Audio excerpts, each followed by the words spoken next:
Let it be known that I'm setting a timer.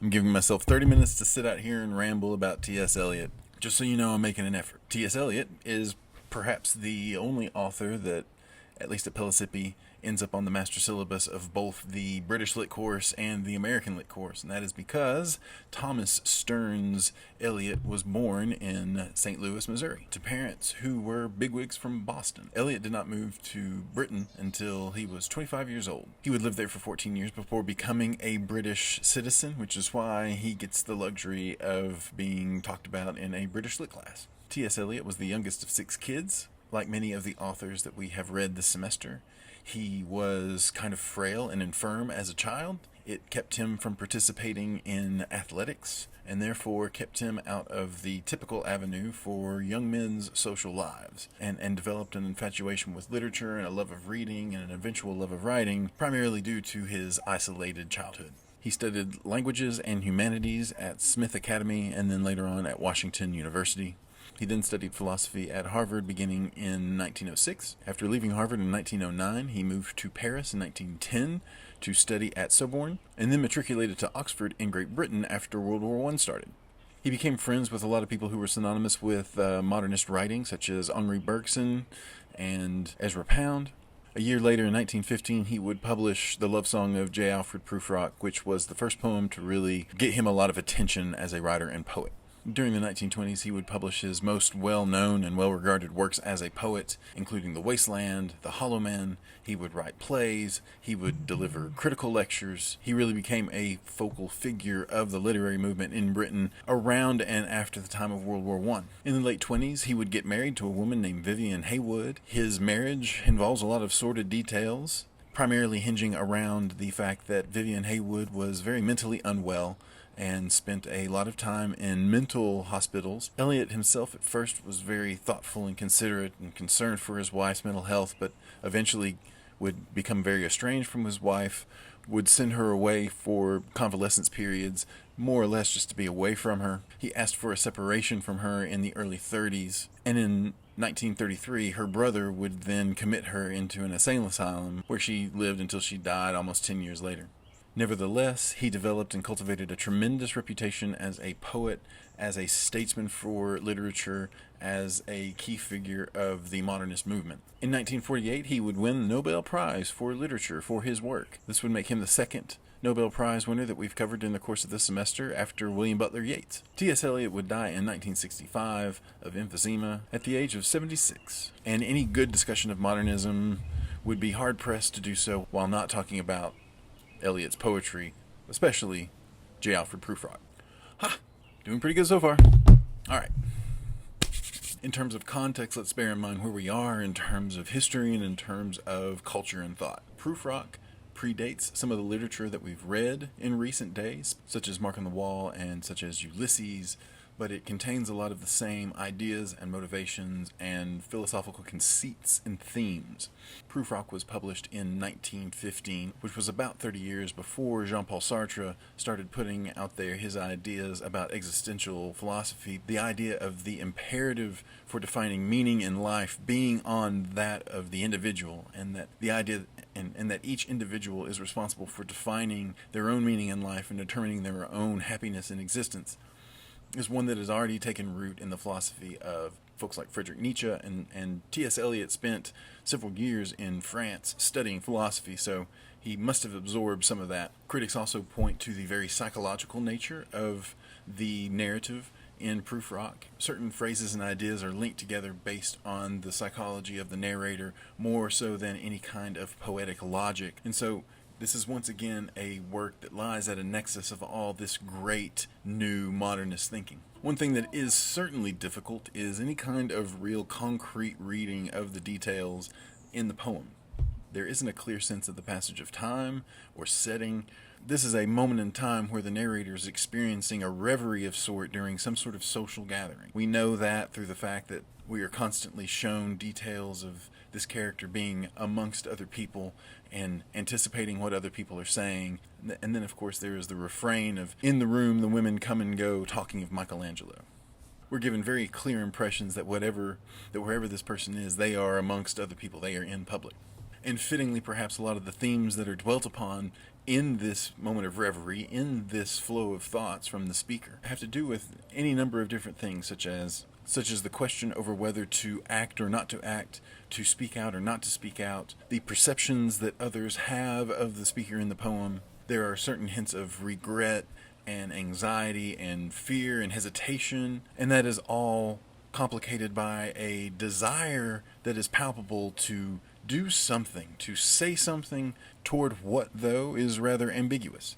The easiest and most immediate reading of this poem can be of love, of sexual desire and sexual frustration. There are a number of moments where the narrator seems to be specifically wanting to speak to a particular individual. Obviously, the first words of the poem are, "Let us go then, you and I. Let us go then, you and I, when the evening is spread out against the sky like a patient etherized upon a table. Let us go through certain half-deserted streets, the muttering retreats of restless nights and one-night cheap hotels, and sawdust restaurants with oyster shells, streets that follow like a tedious argument of insidious intent, to lead you to an overwhelming question. Oh, do not ask, what is it? Let us go and make our visit." So clearly the speaker is speaking to one person. At the same time, his narrative is much less focused and much less organized as it would be if it were someone who really had something that he had wanted to say and had been meaning to say directly to a certain individual. That first stanza brings up the overwhelming question. That is another theme that is present throughout the whole poem. This idea that there is something that is out there that needs to be said or defined, that is overwhelming, that is universe interrupting, that is of tremendous importance, and yet the speaker is constantly unsure and uncertain about making any real attempt to put a name to that and to actually speak the words out loud. After a couple of moments where the speaker seems to contemplate and notice certain aspects about his environment and wherever the poem is set, like the smoke against the window, the chattering of people at the party. Hi, baby. I'm working. Please let Daddy work. Cordelia. And there is already this sense that this person is hesitating or feeling like that there is enough time to wait, or that this is not the right time. And then eventually we get to the question of, do I dare? And indeed there will be time to wonder, do I dare? And do I dare? Time to turn and descend the stair with the bald spot in the middle of my hair. Do I dare disturb the universe? In a minute there is time for decisions and revisions, which a minute will reverse. The notion that whatever the speaker of this poem wants to do will disturb the universe is a powerful one. It speaks in many different levels to the state of that modernist question of what is an individual in relationship to the rest of society. The speaker of this poem is tremendously aware of the subjective nature of his own desire. If this person says aloud this thing that's on their mind, it might cause even perhaps a momentary upheaval in just the status quo and the normal order of things. Thank you. If, as we're led to believe, the speaker is really at a tea party, the speaker says things like they've measured their life in coffee, and women coming and going, chatting of intellectual topics, seems to suggest that we're at some form of tea or luncheon or just sort of formal, slightly bullshitty, upper to middle class gathering. People are generally just getting together to be seen in public and to talk to each other. And the speaker of this poem wants to speak on matters that are perhaps so deep and important to him that it would upset the kind of superficial and shallow tenor of things at such a gathering as that. Imagine you were at a birthday party or had been invited to brunch, and conversation was light and casual like birthday parties and brunch conversations tend to be, and then you wanted to come out and lay on the table in front of everybody some really deep, heavy stuff that had been weighing on your mind and that you thought was really important. Perhaps it is something that involves the people that you are gathered around with. It is possible that such a thing might not necessarily be very well received if most people at that gathering were just wanting to keep things light and casual. And so this idea of do I dare, there will be time to bring up these big, weighty, important topics that would disturb the universe, the overwhelming questions of it all. And in doing so, you sacrifice your ability to seize a moment and really make it meaningful for the sake of just keeping everything nice and polite and status quo.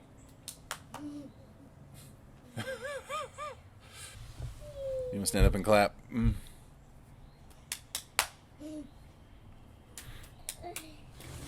And so while the speaker of this poem is clearly kind of lamenting his lack of courage and ability to just say whatever it is that's on his mind, should I, after tea and cakes and ices, have the strength to force the moment to its crisis? Though I have wept and fasted, wept and prayed, though I have seen my head grown slightly bald brought in upon a platter, I am no prophet, and here's no great matter. I have seen the moment of my greatness flicker. I have seen the eternal footman hold my coat and snicker, and in short, I was afraid. And would it have been worth it after all? After the cups, the marmalade, the tea, after the porcelain, some talk of you and me? Would it have been worth the while to have bitten off the matter with a smile? To have squeezed the universe into a ball? To roll it towards some overwhelming question? To say, I am Lazarus, come from the dead? And would it have been worth it after all? Would it have been worth the while after the sunsets and the dooryards and the sprinkled streets? After the novels, after the teacups, after the skirts that trail along the floor? And this, and so much more. It is impossible to say just what I mean, but as if a magic lantern threw the nerves and patterns on a screen, would it have been worthwhile? So clearly the speaker of this poem is someone who wants to take an action, wants to say something, wants to do something, wants to press the moment to its crisis, wants to squeeze the universe into a ball, wants to say something, wants to declare something big and bold and self-affirming. But at the same time, the speaker of the poem also acknowledges that he's had plenty of opportunity to do these things. He admits to being scared. He convinces himself that it might not have mattered in the long run anyway. At the same time, there is this regret that exists within the speaker, where clearly this is someone who feels like he has missed out. There is regret. There is lost opportunity. Through convincing himself constantly that there will be time to do this big, important thing later on, yet never doing it now or later, means that time is running out, and the speaker will no longer have the opportunity to do those things. That the opportunities to do so are numbered, yet the speaker is unable to overcome whatever hesitation they have within them to do it. Getting close. Hanging in there.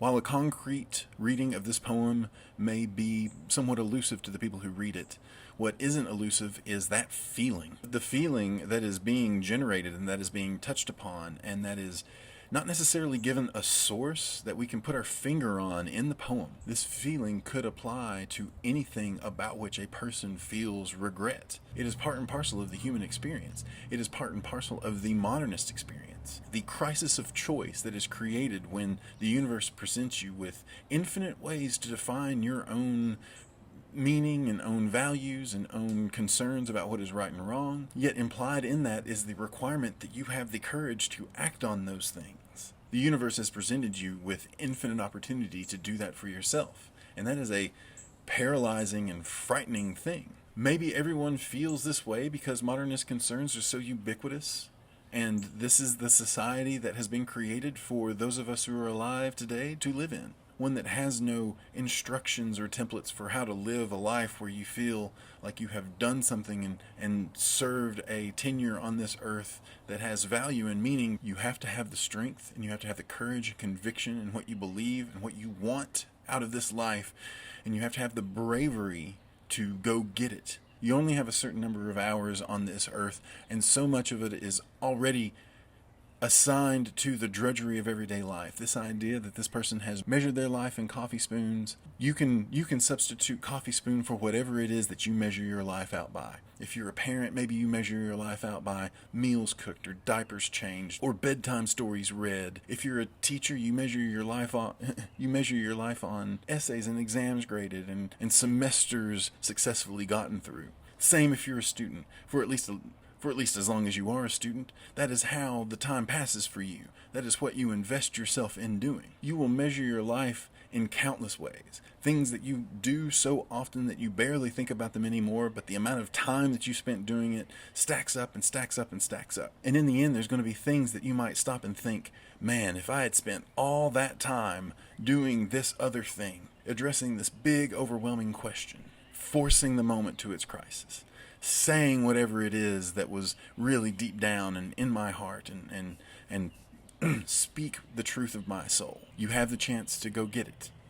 And if you're afraid and you convince yourself that there's more time to do this and that now's not the right time, doing this might cause too much trouble and might disturb the universe, as it were, then eventually your time's going to run out. You're used to a message like this coming in a form of like YOLO. You only live once, so do it. You know, you have the chance. If you do it and you take the chance and it pays off, then you'll have everything you ever dreamed of. This is sort of the antithesis to that motivational speech. If you don't force the moment to its crisis, and if you don't disturb the universe, and if you don't take the chance to do that, and if you worry too much about whether now's the right time or whether people are going to understand what it is that you're trying to say and that you might be misunderstood and therefore scorned by society, then eventually you might run out of time. I did pretty good this time. Last 10 seconds. I mean, do you need anything more than a plague that could kill us all to teach you the lesson that now's the time to do something? And that's the love song of J. Alfred Prufrock, one of the best poems ever written. On top of all of this, it's clear that this poem is not trying to copy any style. There's no form, there's no meter. It rhymes every now and then when it wants to. It's trying to make things pretty. It tries to accomplish the same thing that Joyce's narrative does, where it's just trying to capture some sense of the internal monologue. Although where Joyce did it for the sake of realism and captured every gritty detail of what might enter a person's thought as they get lost in reverie when they're half asleep in bed, Prufrock still maintains to that Wordsworthian battle cry of spontaneous overflow of powerful feeling, while still adhering to that aestheticist belief of just make something that's pretty. Write something that's beautiful and don't pay any attention to whether or not it's doing what a poem should do. Yeah, I know I cheated there for a little bit, but there might not have been time later to say it. You got to press the moment to its crisis. I love you all. It's still daylight out for once when I finished a video and it's still daylight out. Peace and love, everybody. Go out and disturb the absolute hell out of the universe.